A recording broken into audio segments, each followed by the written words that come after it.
ভাই কোনো extra hype করবো না কোনো কারণ এই যে স্ক্রিপ্টটা লেখা হচ্ছে না, এই স্ক্রিপ্টের সাথে পূর্ব পরিচিত, বহুত ভালোভাবে পূর্ব পরিচিত।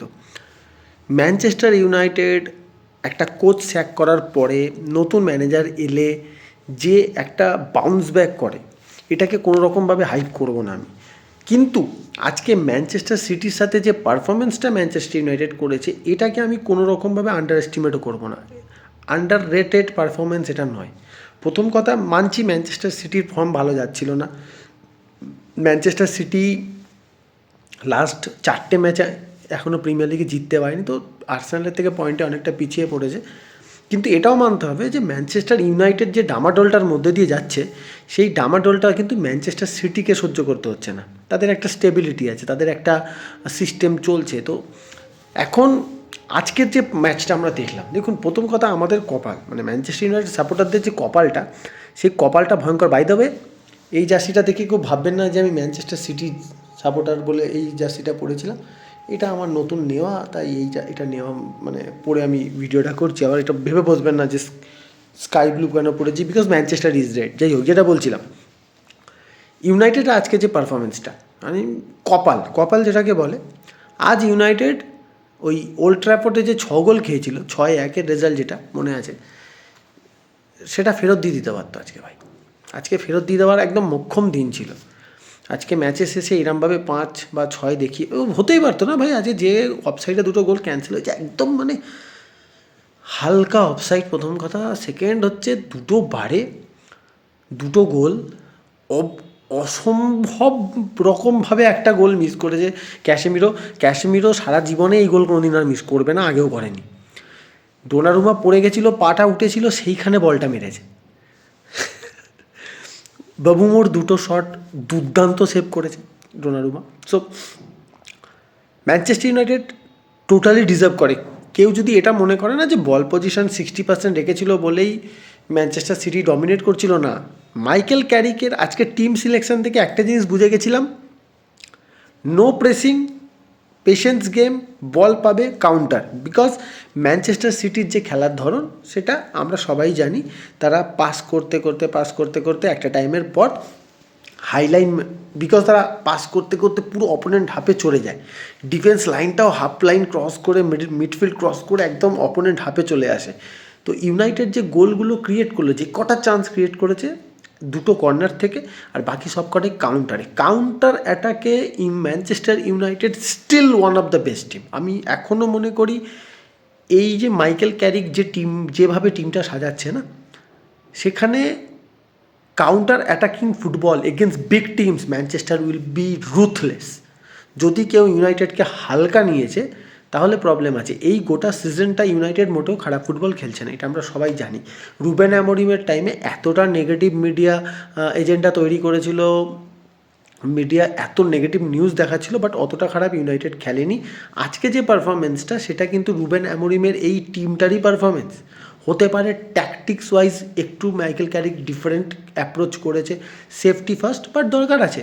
You are playing against Manchester City, সেখানে একটু সেফটি ফার্স্ট অ্যাপ্রোচ তো থাকতেই হবে ভাই, নাহলে কী করে হবে। ইন্ডিভিজুয়ালি পারফরমেন্সে যদি কথা হয়, আমি 2টো প্লেয়ারকে নিয়ে কথা বলবো। আমরা সবাই জানি ব্রুনো অ্যাজ এ নাম্বার 10 কী করতে পারে, বাবুমো কী করতে পারে, আমাদ কী করতে পারে, বাট আমি 2টো প্লেয়ারকে নিয়ে কথা বলতে চাই এক্সক্লুসিভলি। ভাই এরপরেও যারা বলছো ক্যাসেমিরোকে সেল করো, ক্যাসেমিরোর দরকার নেই, সবার প্রথমে ব্রিং আ প্লেয়ার যে ক্যাসেমিরোর কোয়ালিটি ম্যাচ করতে পারবে। আজকে ক্যাসেমিরো যতক্ষণ মাঠে ছিল, স্টেবিলিটি শুধু ডিফেন্সিভ স্টেবিলিটি নয়, ক্যাসেমিরোর গেমের একটা বড় পার্ট আমাদের সাপোর্টাররা এতটা অন্ধ, তারা দেখতে পায় না। সেটা হচ্ছে ক্যাসেমিরোর বল প্রোগ্রেস করার ক্ষমতা। আমি বলছি না উইথ দ্য বল ক্যাসেমিরো বল অনেকটা প্রোগ্রেস করে নিয়ে যায়, বাট ক্যাসেমিরো যে ফরওয়ার্ড পাসেসগুলো করে, ক্যাসেমিরো মাঝমাঠ থেকে সাডেন যে অ্যাটাকে কনভার্ট করার যে পাসগুলো, যে লং বল, ভাই তার সাথে ডিফেন্সিভ স্টেবিলিটি, তো ক্যাসেমিরো মাঠে থাকলে United looked more comfortable defensively. Out of position যখন পায়ে বল নেই, তখন United looked so much comfortable. যখন ক্যাসেমিরো থাকে, ক্যাসেমিরো যখনই থাকে না, তখনই লুকড ডিফারেন্ট। আজকে যদিও সেটা হয়নি, but Casemiro will be very important. আর এখনও অনেকে বলছে পা চলছে না, প্রিমিয়ার লিগ হ্যান ত্যান, এসব বেকার মিথ, এসব বেকার প্রোপাগান্ডা তৈরি করে লাভ নেই। ক্যাসেমিরো স্টিল আরও একটা সিজন ইউনাইটেডের খুব প্রয়োজন। ক্যাসেমিরোর পাশে ইয়াং ছেলেদেরকে তৈরি করো, অ্যান্ড দেন চিন্তা করো ক্যাসেমিরোকে কী করে সরাবে। And another one, Harry Maguire. ভাই শুধু হ্যারি ম্যাগুয়ারকে নিয়ে বলবো না, লিসান্দ্রো মার্টিনেজকে নিয়েও বলবো। আজকে পকেট করে দিয়েছিল ভাই, পকেট মানে আর্লিং হালান্ড আজকে যেভাবে পকেটে ঢুকে দুজনে মনে মারপিট করবে ড্রেসিং রুমে গিয়ে, লিসান্দ্রো মার্টিনেজ আর হ্যারি ম্যাগুয়ার দুজনের মধ্যে কথা হবে, ভাই কার পকেটে গিয়ে আজকে হালান্ড ঢুকেছে। দুজনেই নিজেদের পকেট চেক করবে যে ভাই আমাদের কার পকেটে আছে, দেখা যায়। এই পুরো যে দুধটা, তার মধ্যে এক ফোঁটা চোঙা হচ্ছে আমাদের ডিয়েগো ড্যালট ভাই। ড্যালট ভাই না ডিফেন্স করে, না অ্যাটাক করে, না পাস করে, কী করে সারা ম্যাচ বুঝতে পারি না। আজকে খুব কপাল জোরে অ্যান্টনি টেলর ওটা রেড কার্ড দেয়নি, ওটা রেড কার্ড অফেন্স। কোনো আজে বাজে কথা বলে লাভ নেই, ওটা রেড কার্ড অফেন্স। ম্যাচের ইনিশিয়াল স্টার্ট বলে হয়তো দেয়নি, কিন্তু অ্যান্টনি টেলর এইটা রেড কার্ড দেবে না আমি ভাবতে পারি। রেড কার্ড হয়ে গেলে খেলা অন্যরকম হতো, বাট স্টিল আজকের ম্যাচটাকে কোনো রকমভাবে আন্ডাররেটেড করা যাবে না। It was a brilliant start by Michael Carrick. দেখো ভাই, একটা সোজাসাপটা কথা বলি, আমি পার্সোনালি খুব ফলো করি একটা জিনিস, বা বিলিভ করি একটা জিনিস, দাদা ফলো না, বিলিভ করি একটা জিনিস। প্রত্যেকটা ক্লাবের একটা আলাদা ঐতিহ্য হয়, প্রত্যেকটা ক্লাবের একটা আলাদা পরিচিতি আছে। যেমন বার্সেলোনা, তাদের যে ফুটবল, আমি স্টিল মনে করি Manchester United football, by the way I am not against Ruben Amorim, আমি স্টিল মনে করি রুবেন অ্যামোরিমকে টাইম দেওয়া দরকার ছিল, স্যাক করাটা বেকার কাজ। বাট এখন যেটা পাস্ট হয়ে গেছে। মাইকেল ক্যারিক যদি এই পুরো সিজনটাকে বেটার জায়গায় ফিনিশ করে, চ্যাম্পিয়ন্স লিগ ফুটবল কোয়ালিফাই করিয়ে দেয়, বেটার জায়গায় ফিনিশ করে, আমি জোর গলায় বলবো give him the permanent job. আমি এখনই হাইপ করছি না, আবার বলছি আমি হাইপ করছি না, কারণ এই স্ক্রিপ্ট, এই সিনেমা আমরা দেখে ফেলেছি। বাট স্টিল চলো, এখন এটা নিয়ে আলোচনা করার টাইম না। Next Arsenal will be much more difficult match আর্সেনালের ঘরের মাঠে, বিকজ আর্সেনাল এখন সিটির থেকে বেটার ফুটবল খেলছে।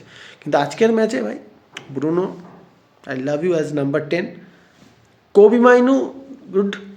যেটা সব থেকে বড় পজিটিভ আমার লাগলো আজকে, ভাই ইউনাইটেডের বেঞ্চ থেকে আসছে ম্যাথিউস কুনহা, ইউনাইটেডের বেঞ্চ থেকে আসতে মেসন মাউন্ট, দরকার পড়লে দেয়ার ওয়াজ সেস্কো, যাকে আজকে দরকার পড়েনি, দরকার পড়লে you have Heaven, you have Lenny Yoro. এইটা দরকার ভাই, ইউ নিড স্ট্রং বেঞ্চ, যাতে অপোনেন্ট টিম বেঞ্চের দিকে যখন তাকাবে না, তখন যাতে মনে করে ভাই এ তো বেবুমুকে বসিয়ে দেওয়ার পর কুনহা আসবে এসে অ্যাসিস্ট করে দেবে। যদি ব্রুনো বসে যায় তো ওর থেকে ডাবল প্রেস করার জন্য মাউন্ট আছে। তুমি কোনো কারণে যদি আমাদকে বসাতে হবে, দে নিড সামওয়ান যে ক্রস অ্যাটেম্প্ট করতে পারে, দে হ্যাভ সেস্কো। আমি এই স্ট্রং বেঞ্চটার পক্ষপাতী ভাই, ইউ নিড স্ট্রং বেঞ্চ। 11টা প্লেয়ারই স্টার্ট করে, বাট দেন যে 3টে 4টে 5টা প্লেয়ার আসে না, তারা ম্যাচ ডিসাইড করে। আজকে কুনহা করে দিল ম্যাচটা decide. I want this strong bench ভাই, আর যেন কোনো ইঞ্জুরি না হয়, টাচউড আর কোনো যেন ইঞ্জুরি না হয়। So that's all, Manchester is red. খুব important 3 point. Now next Arsenal, let's see কী হয়। বাই দ্য ওয়ে, আজকে আমরা ম্যানচেস্টার ইউনাইটেড জিতেছি, ওদিকে রিয়াল মাদ্রিদ জিতেছে। ভাই আমাদের এই ক্লাবটা পুরো ইউনাইটেড, হালা ইউনাইটেড, জিজি এমইউ মাদ্রিদ। Bye guys.